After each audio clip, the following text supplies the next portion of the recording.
The next question is from Aliza Fatima. She's studying MBBS from Pakistan. When a corrupt leader is elected, we are also responsible for the sins he commits as a leader. What should be our priorities while electing a leader? In today's circumstances, when we cannot find a loyal and honest leader, what should we do?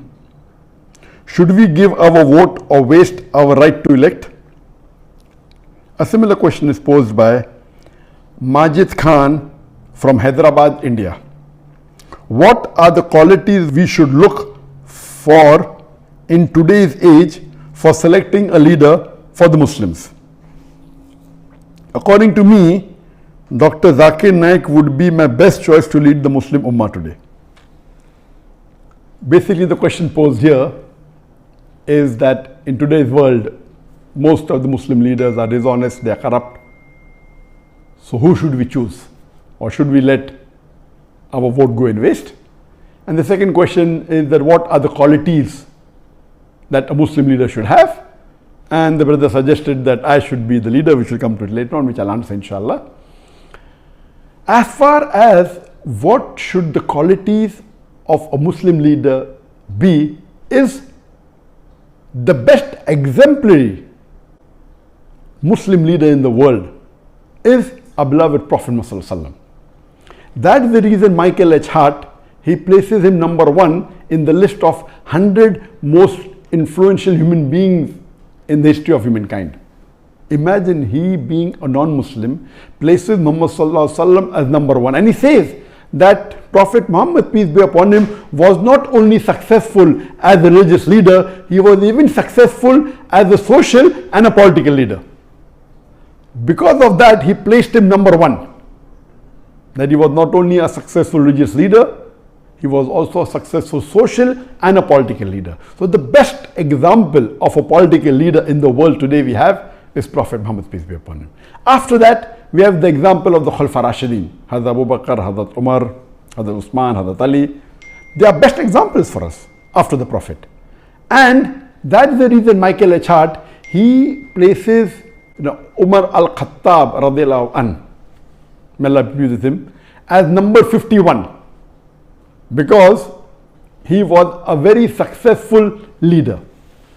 So if today, unfortunately, I don't know of any Muslim leader who is anywhere close to the quality of leadership of Prophet Muhammad, not even 0.001%. Leave aside that, not even close to Hazrat Umar radiallahu anhu. Umar bin Khattab, mashallah, he was so successful that he expanded the Muslim empire, mashallah. And if you read his seerah, you will find the example how a Muslim leader should be. Unfortunately today, none of the Muslim leaders, we have about 56 to 57 countries in which majority of the people are Muslims. In some country 100%, some more than 95, some more than 90, some more than 50%. There are about 57 countries in the world out of a little bit more than 200 countries. That means more than 27% of the countries in the world, there are countries in which Muslims are in majority. Unfortunately, none of these leaders are anywhere close to Umar al-Khattab radiallahu anhu. Nowhere close. And if you read the seerah of Hazrat Umar, may Allah be pleased with him, he told his family that if any of my family members break any of the rules, they will get double punishment. Because the family of a caliph should be following the rules much more than others. If they break any rule, they will get double punishment. And you have several examples. Unfortunately, we find today that most of the Muslim leaders, they are more, as the sister rightly asked the question, that most of them are corrupt, most of them are dishonest, they are involved more in making money for themselves, unfortunately. Just let me give you one example of Hazrat Umar radiallahu anhu. That when he was the Khalifa, he had two of his sons, Abdullah and Ubaidullah, may Allah be pleased with them both. When they went to the governor of Basra, when they were passing Basra, the governor called them and he was very happy to meet them. He said, what can I do for you? Then he said, why don't you give this amana to Amirul Mu'minin, to your father, the Umar al-Khattab radiallahu anhu. But I give you permission that on your way you can utilize the money for business, and when you get the principal amount back, keep the profit, and you can give the principal amount back to Amirul Mu'minin. So both the sons of Umar radiallahu anhu, they take the money and on the way they do business and they get a huge profit, and they go and give the principal amount to their father Amirul Mu'minin, and they say, this is what the governor of Basra said and this is the amana. So Hazrat Umar was angry and he asked his sons that, did the governor give this money to somebody else? They said no. So how come he has given it to you? So Umar radiallahu anhu commanded to his sons that give the principal amount as well as the complete profit. Give everything to Baitul Mal. Then the people who were close to Hazrat Umar radiallahu anhu, the other Sahabas, they told that this is a business deal and the permission was given by the governor. So what is their fault? And if it's a business deal, we are allowed to do that. So finally, after a lot of discussion, when they said that, he should change his ruling, then Hazrat Umar radiallahu anhu said, okay, fine, give 50% of the profit to the Baitul Mal. So we see he was so strict and he made it a law that any of his governor, before they appointed, he checks their wealth. And once they relieve the post, he checks their wealth again. And he allows only a small percentage of increase. Anything more than that, he said, give it to Baitul Mal. Not that he accused them of corruption. No. He said that means even if you spend more time in the worldly affairs, you are not fit to be a governor. If you want to be a governor under my rule, you have to give your pure time to your duty. Even if you make money, honestly, that is not your purpose. Unfortunately, we see today in the Muslim Ummah, most of the Muslim leaders, they are far away from the deen. If you just take the basic concept of Salah, I believe more than 50% of the Muslim leaders, they may not be offering 5 times Salah in congregation. There may be a handful, just a small percentage who may be offering 5 times Salah, that also in a congregation. So unfortunately, the state of the Muslim Ummah today, we have gone far away from the Quran and Sunnah. That's the reason we have today, that the situation that the Ummah is in today, because we have gone far away from the Quran and the Sunnah, we have gone far away from the teachings of Allah subhanahu wa ta'ala and the teachings of beloved Prophet Muhammad sallallahu alaihi wasallam. And I do agree with the sister that today, unfortunately, the choice that we have is so limited, and unfortunately most of them would not fit the criteria of how a Muslim leader should be as per the Quran and Sunnah. So what should we do in this situation? What we have to do is that we have to select the best of the worst. And if we analyze, as I mentioned, that almost all the leaders, they don't have the qualities that a true Muslim leader should have, like Hazrat Umar radiallahu anhu, or even a small percentage, not even 2% of the quality of Hazrat Umar radiallahu anhu. So what we have to do, we have to select the best of the worst. And I do agree with the sister that almost all of the Muslim politicians, they are corrupt, whether it be financially, whether it be with Iman, they are almost all. There may be 1 or 2 or 3 exceptions to the rule. So what should we do in this situation? As I mentioned, we should select the best of the worst. Number 1, according to me, is that select that Muslim leader who is becoming a leader on the Islamic card. That he's proud to be a Muslim and he says that I'm proud to be a Muslim and I will uphold the Islamic law. Whether he does or not is secondary. Because in today's world, the basic rule for a politician today, unfortunately, is that he has to maintain his chair by hook or by crook. It may go against his set of rules, it may go against his deen, it may go against his family. As long as he is sitting on the chair, he is happy. So he will do anything to maintain his chair. Because of this reason, my first advice is that if two Muslim leaders are standing, select that Muslim leader who openly says that he is proud to be a Muslim and he is coming on the Islamic card. he may or may not be a practicing Muslim, that is secondary. I will go to the extent of saying that if there is one Muslim leader who is practicing Islam 20%, but is coming on the secular card, he is not saying that I will protect the Muslims, I will follow Islam. And there is another Muslim leader who is following 10% of Islam, but is coming with the Islamic card. He is openly saying that I will protect the religion of Islam, I will protect the Muslims. Better select the person who is following 10% Islam as coming with the Islamic card rather than the other Muslim leader who is following 20% and is not coming on the Islamic card, because the person who is not coming on the Islamic card will not go out of his way to follow the Islamic principles, because that was not his trump card to win the election. Whereas the other Muslim leader who may not be following Islam as much as the other person, both are below average, but at least because he's come with the Islamic card, he will see to it that he'll make more masajid. He may not pray salah, but he'll see to it he will make more masajid, more mosque. He will protect the law of Islam. He will help the Muslim, because his trump card to win the election was the Islamic card. This is a very key point. Unfortunately, and we know, as the sister rightly said, that majority, almost all are corrupt. So, but if you have a corrupt leader who's coming with the Islamic card, is better than a corrupt leader who's coming without the Islamic card. There are maybe 1, 2 or 3, if we search in the Muslim Ummah, who may be following majority of the faraiz in Islam.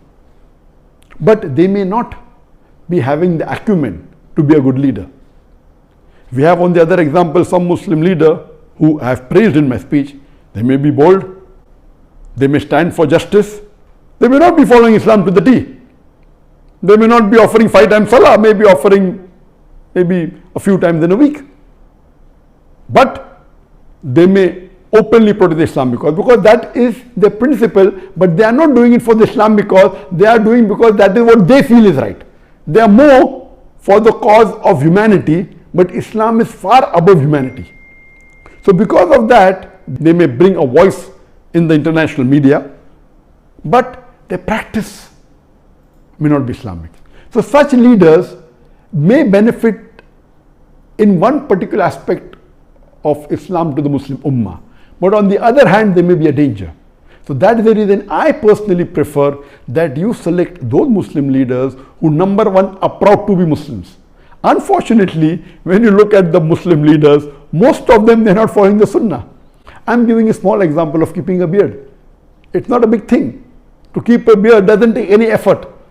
But our beloved Prophet Muhammad said, it's mentioned in Sahih Bukhari, in volume number 7, hadith number 5892, that the Prophet said that do the opposite of what the mushriks do, what the unbelievers do. Grow your beard and trim your mustaches. According to all 4 schools of thought, all the 4 Aimmas, keeping a beard is fard. It's such a small effort. But yet, unfortunately, majority, more than 75% of the Muslim leaders who are men, they don't have a beard. Why? That means they're not proud to be Muslims. That doesn't mean if you keep a beard, you have fulfilled all the requirements. No, please don't get me wrong. In requirements, you have to follow the 70 major sins and see how good the person is. So what we have to realize, my basic point here is that select those Muslim leaders who are proud to be Muslims, even though they may be less in practice. A person who's proud to be a Muslim and a practicing Muslim, it is the best. Who's practicing and doing all the faraiz? I don't think so. If you search, you may find 1 or 2, but they may not be good leaders, but they may be following the faraiz. So here, see to it that you elect those who are coming with the Islamic card and those who are proud to be Muslims and present themselves as Muslims, are not shy when they meet the non-Muslim leaders. They are not shy to present themselves as Muslims.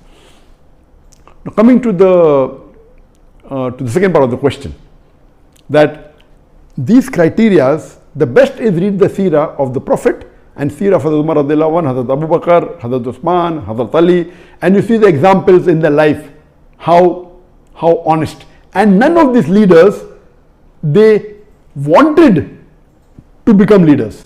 The hadith of the Prophet, anyone who wants to be an Amir, wants to be a leader, is not the right person. Here we find that most of the leaders want to be leaders.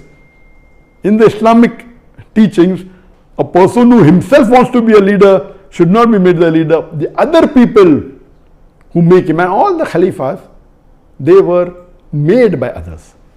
And you have these examples. As far as the question posed by the brother Majid, that he feels that Dr. Zakir Naik is the best choice, I'm sorry, I disagree with you totally. I don't have the qualities to be a leader at all, and I don't consider myself. And what I've seen in my life, in my personal life, I've seen that many religious people, when they enter into politics, almost all of them went away from their deen. I know several scores of Muslims who are very good practicing Muslims, who are offering 5 times Salah, who are very honest, and they give such beautiful lectures. But the moment they entered politics, they got corrupt, they got influenced. Because unfortunately, the Ummah that we have today, they are not like the Sahabas at the time of the Prophet and Khulafa Rashidin. Our Khulafa Rashidin, first they would take decision thinking, what would Allah want me to do? They were more scared of disappointing Allah. Today, our politicians are more interested in how it will benefit them personally. They don't want to disappoint the vote bank. The Khulafa Rashidin, they did not want to disappoint Allah. They would take a decision which would be completely against them, as long as it pleases Allah. As Allah says in the Quran in Surah Nisa chapter 4 verse number 135, that Ya ayyuhalladhina amanu, oh you believe, stand out for justice as witness to Allah subhanahu wa ta'ala, even if it be against yourself, against your parents, against your kitokin, against the rich or poor. Allah protects all. There were many times the question was asked to me in India that why don't I enter politics, and I said that, I mean, why do you want to become enemy? I mean, I have to jokingly tell them. Because in today's world, if you enter politics, there are high chances that you will spoil your akhirah. Very high chances. Because the way the Ummah and the society is made, that if you want to live and remain in that seat, you will have to compromise on your principles. And the best example I can give you is of Dr. Israr Ahmad. Dr. Israr Ahmad, you know that mashallah, he was a very great Dai, and he gave tafsir of the Quran, he was very knowledgeable, he was popular, and he stood for election and he won the election. After he won the election, a member of parliament he was made, and he was given some post, and after a few months he resigned. He said, they're asking me what should be the width of the road. That's not what I'm made for. When I'm giving them Islamic solution, they don't want to listen. He immediately resigned. So a good person who is following the deen, he will either have to give up his deen or give up his position. And whatever Dr. Israr Ahmad did was the best. There may be few people like Dr. Israr Ahmad who may be Islamic and may have got into politics, but I don't know anyone who's a leader. May have come on a lower position, not as the head of state, and may be following the deen. But the way the society is made today, our Ummah, you will either have to give up the post that you're in or give up the deen. So first of all, I'm not fit to be in that position. Neither do I want to spoil my akhirah. I'm very happy in being a Dai, and I'm very satisfied with Allah subhanahu wa ta'ala, whatever ni'mah He has given me.